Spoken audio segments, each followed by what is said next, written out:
नवरात्रि के दूसरे दिन करें मां ब्रह्मचारिणी की पूजा। यहाँ पढ़े कथा। धर्म ग्रंथों में मां ब्रह्मचारिणी को ज्ञान, तपस्या और वैराग्य की देवी कहा गया है। इनका पूजन करने से जीवन में सुख, समृद्धि और खुशहाली प्राप्त होती है। नवरात्रि में 9 दिनों तक मां दुर्गा के 9 अलग अलग स्वरूपों का पूजन किया जाता है और दूसरे दिन मां ब्रह्मचारिणी की पूजा होती है।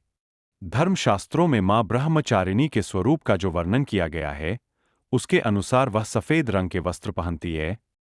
उनके दाहिने में हाथ में रुद्राक्ष की माला और बाएं हाथ में कमंडल है। मां ब्रह्मचारिणी को ज्ञान, तप और वैराग्य की देवी कहा जाता है। इनकी आराधना करने से जातक के जीवन में आ रहे सभी कष्ट दूर होते हैं और जीवन में सफलता हासिल होती है। मां ब्रह्मचारिणी की पूजा करते समय उन्हें चीनी, मिश्री या पंचामृत का भोग लगाया जाता है। यदि पूजा में चमेली के फूलों का उपयोग किया जाए तो वह प्रसन्न होकर अपनी कृपा बरसाती है। मां ब्रह्मचारिणी कथा। पौराणिक कथाओं के अनुसार मां ब्रह्मचारिणी पुत्री बनकर पर्वतराज हिमालय के घर में जन्म लिया था।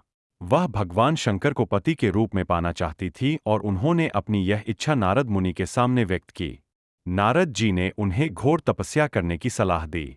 नारद जी सलाह के अनुसार मां ब्रह्मचारिणी ने कई 1000 वर्षों तक केवल फल व फूल खाकर तपस्या की।